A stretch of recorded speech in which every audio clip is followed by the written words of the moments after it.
राधे राधे, हरे कृष्णा। कैसे हो आप सभी लोग? आशा करती हूँ आप सभी परम मंगल में होगे, स्वस्थ होगे, अच्छे होगे। अगर आप मेरे सब्सक्राइबर हो तो आपको ये बात जरूर पता होनी चाहिए कि 24 तारीख को है पुष्य नक्षत्र।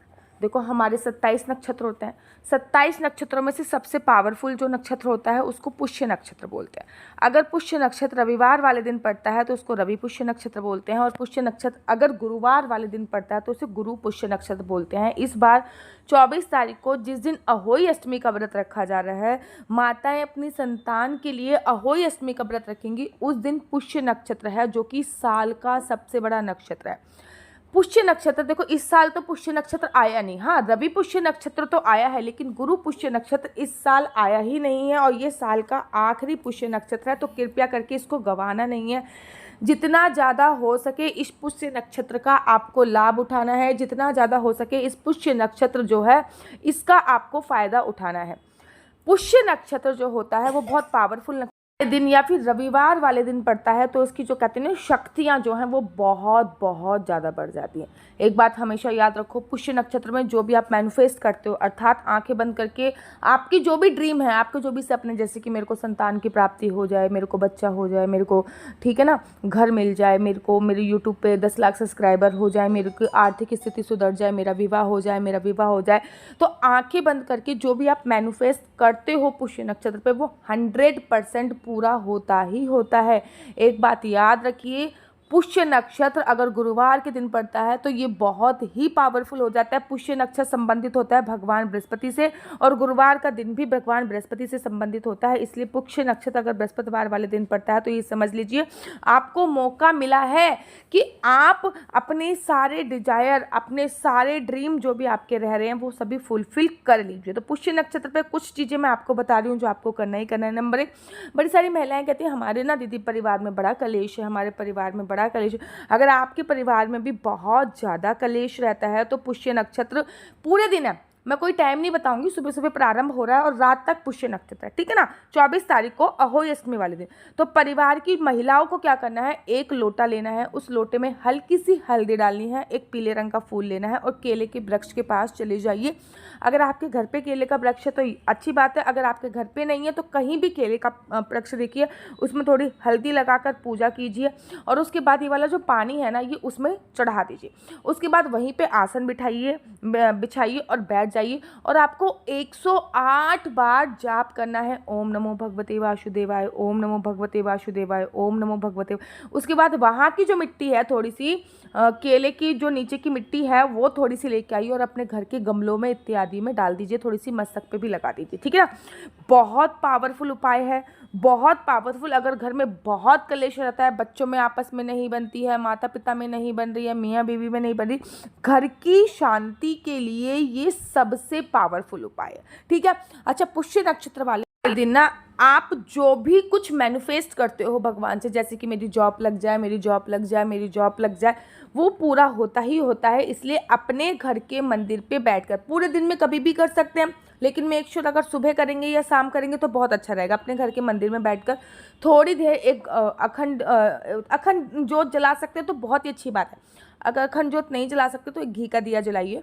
घी के दिए को देखते हुए आपको भगवान से मैनिफेस्ट करना, मेरी नौकरी लग जाए, मुझे संतान की प्राप्ति हो जाए, मेरी नौकरी लग जाए, मेरे पति का बिजनेस चलने लग जाए, जो भी आपकी मनोकामना है, मेरे बच्चे की अच्छी नौकरी लग जाए, मेरी पढ़ाई में अच्छे नंबर आ जाए, मेरे बच्चे पढ़ाई में टॉप करे, व्हाटएवर, मेरी शादी हो जाए, जो भी आपकी मनोकामना है वो आपको मांगनी ही मांगनी है। उस दिन क्या होता है, सभी ग्रह पॉजिटिव होते हैं और उस दिन सभी ग्रहों की पावर बहुत पावरफुल होती है, और वो आपकी जो भी मनोकामनाएं होती हैं वो पूरी करते हैं। अब आपके घर में ना बड़े सारे लोग बीमार भी रहते हैं, मेरे पास हज़ारों, जब मैं कुंडली देखती हूँ ना तो हज़ारों लोगों का मैसेज आता है, दीदी बीमारी हमारा पीछा ही नहीं छोड़ रही, पीछा नहीं छोड़ रही, पीछा नहीं तो काले तिल लेने हैं, काले तिल लीजिए, थोड़ा सा शहद लीजिए, एक लोटे में पानी लीजिए, काले तिल और शहद उस लोटे में डालिए, और भगवान शिव के मंदिर आपको शिवलिंग पर अभिषेक करके आ जाना है, कि वो जो लोटे में पानी है वो भगवान शिव के मंदिर आपको डाल के आ जाना है, और भगवान की शिवलिंग पर स्पर्श करते हो। अगर आप गर्भवती महिला नहीं, गर्भवती महिलाएं भगवान शिवलिंग को स्पर्श नहीं करती, जल चढ़ा सकती हैं। शिवलिंग को स्पर्श करते हो आपको ओम नमः शिवाय, ओम नमः शिवाय, ओम नमः शिवाय, ओम नमः शिवाय जो है बहुत जाप करना है, जिससे आपके कोई भी बीमार रहता है उनकी सभी प्रकार की जो परेशानियां हैं वो ख़त्म हो जाएंगी। अब बड़े सारे लोग कहते हैं कि दीदी हमारे परिवार में सुख शांति बनी रहे, माता लक्ष्मी का आगमन होता रहे। अगर आर्थिक समस्या से जूझ रहे हो तो ये उपाय ना बहुत पावरफुल उपाय है। अगर आप पंडित जी को बुला के इस दिन ना सत्यनारायण की कथा करा सकते हो, दैट इज़ वेरी गुड। बहुत अच्छा है कि आप पंडित जी को बुलाइए, सत्यनारायण की कथा कराइए। बट इन केस आप पंडित जी को बुला के सत्यनारायण की कथा नहीं करा सकते हो तो आप खुद ही सत्यनारायण की कथा कीजिए। खुद आप सत्यनारायण की कथा कीजिए, पूरा परिवार बैठ जाइए, हाथ में थोड़े से चावल ले लीजिए और सत्यनारायण की कथा आपको करनी है। पूरे परिवार में जितने भी, अगर पति ऑफिस गए हैं कोई परेशानी वाली बात नहीं है, भी लोग मौजूद हैं वो सब सत्यनारायण की कथा जरूर और जरूर करें, ठीक है ना। चाहे कितने भी, जरूरी नहीं है कि जोड़े से करें, अगर जोड़े से करें तो अच्छा है, अगर जोड़े से नहीं है तो परिवार में जो भी लोग मौजूद हैं वो सत्यनारायण की कथा अवश्य और अवश्य करें। देखो, अगर आपने कार्तिक स्नान का नियम लिए रखा फिर तो आप रोज सुबह सुबह स्नान कर ही रहे हो। अगर आपने कार्तिक स्नान का नियम नहीं लिया तो इस दिन सुबह उठकर पानी में गंगा जल डालकर, गंगा जल से आपको नदियों में स्नान करने का फल प्राप्त मिलता है। पानी में तिल डाल के, तिल डालने से आपके घर में जो भी परेशानियां बीमारियां वो आपकी दूर होती है। ये डालकर आपको स्नान जरूर करना है क्योंकि पुष्य नक्षत्र है, बहुत पावरफुल है। अब ना भैया मेरे को इतने मैसेज आते हैं, दीदी शेयर मार्केट में पैसा डूब गया, कर्जा इतना ज़्यादा हो गया, कर्जा इतना ज़्यादा हो गया। तो गुड़ लीजिए, गुड़ का चूरा बना लीजिए।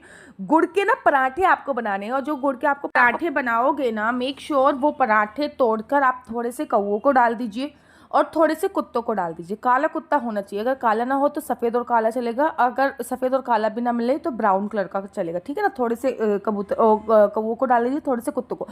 कुत्तों को भैरव बाबा का स्वरूप माना जाता है और आपको कर्जा चुकाने के लिए बहुत इंपॉर्टेंट है, चाहे वह बैंक का कर्जा हो चाहे किसी भी चीज़ का कर्जा हो, तो आपको ये कार्य अवश्य और अवश्य करना है। अब मैं आपको बताती हूँ कि शत्रु के लिए आपको क्या करना है। ठीक है, बड़े सारे लोग होते हैं जिनके ना छुपे हुए शत्रु होते हैं, हिडन शत्रु जो होते हैं, मतलब दिखते नहीं है, मुंह पे तो मीठा मीठा मीठा बोलते रहते होंगे लेकिन हाँ बहुत ज़्यादा शत्रु होते। तो उनको क्या करना है, उनको भैरव बाबा के मंदिर में एक सरसों का तेल जला के आना है। मेक श्योर भैरव बाबा की जो पूजा अर्चना वंदना होती है ना, एक बात याद रखो, भैरव बाबा की जो भी पूजा अर्चना वंदना होगी वो हमेशा शाम के समय ही होगी।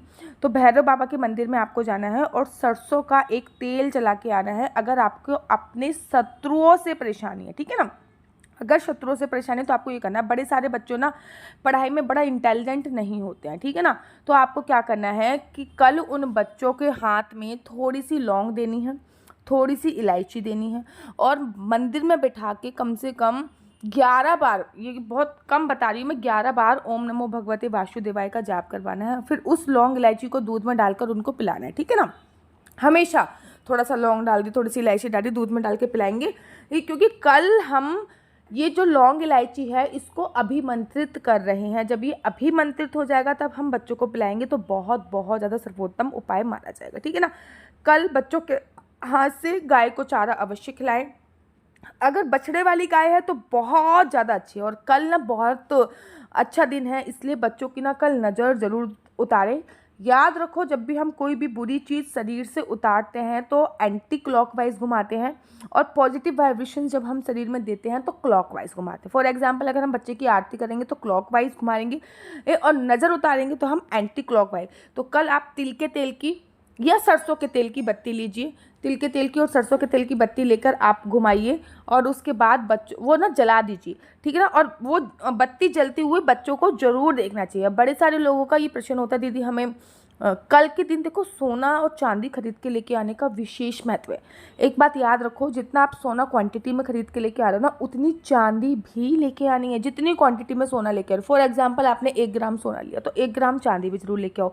2 ग्राम सोना लिया तो 2 ग्राम। सोने के साथ जब चांदी आती है ना तो वो बहुत ज़्यादा दिन दुगनी रात चौगनी तरक्की करते हैं। तो कल के दिन आप कुछ ना कुछ गोल्ड ज्वेलरी सिल्वर जरूर खरीद के लेके आइए, क्योंकि इसको कहते हैं माँ लक्ष्मी का आगमन होता है। इससे मैंने भी ना देखो, करवा चौथ पे मैंने अपने हस्बैंड से जो गिफ्ट लिया है वो मैंने बोला कि मैं 24 तारीख को लूँगी। मैं सुनार के पास पड़ा हुआ है लेकिन मैं जो लेके जाऊँगी वो 24 तारीख को ही लेके जाऊँगी, इसलिए अभी तक मैंने आप लोगों को दिखाया भी नहीं कि करवा चौथ पे मैंने क्या लिया है। तो ये कुछ इंपॉर्टेंट नहीं है। मैं बड़े सारे लोग कुछ शुभ मुहूर्त मुझसे जानते हैं कि दीदी कोई शुभ मुहूर्त बताइए। कोई भी नया काम स्टार्ट कर सकते हैं कल के दिन। गृह प्रवेश का मुहूर्त बहुत बहुत ही ज़्यादा अच्छा है। कल के दिन आप सोना चांदी जरूर खरीदिए। बच्चों का मुंडन कराना है तो कल के दिन करा सकते हैं। अच्छा, कल के दिन अगर आप गर्भ धारण करते हैं, मोस्ट इंपॉर्टेंट बात है, वैसे तो मैं कुंडली देख के बताती हूँ कि आपके लिए एग्जैक्ट समय कौन सा है गर्भ धारण करने के लिए, क्योंकि ना किसी मुहूर्त पे जब आप गर्भ धारण करते हो तो बहुत ही योग्य संतान की प्राप्ति होती है। किसी मुहूर्त पे पर्टिकुलर आप गर्भ धारण करते हो, ठीक है ना,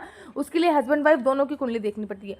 लेकिन अगर आप कुंडली दिखाने में सक्षम नहीं हो तो कल के दिन जो आप गर्भ धारण करोगे ना, कल, क्योंकि कल पूरी रात भी पुष्य नक्षत्र है, तो योग्य संतान की प्राप्ति आपको होगी ही होगी। तो कल के दिन गर्भ धारण करने की सोचो तो बहुत अच्छी बात है।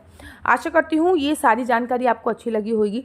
कल के दिन को व्यर्थ नहीं गंवाना है, कुछ ना कुछ काम आपको अवश्य करना है। एक अखंड ज्योत जरूर जलानी है, उसमें अपनी सारी विशेष रख के उसके नीचे एक कागज़ जरूर रखिए, उसके ऊपर अखंड ज्योत जरूर जलाइए। और ये मेरा नंबर दिया हुआ है 429202565। कुंडली दिखाने के लिए इस पर संपर्क कीजिए। इस पर किसी भी प्रकार का कोई क्वेश्चन आंसर मत पूछिए, केवल आपको अपनी डेट ऑफ बर्थ मुझे भेजनी होगी।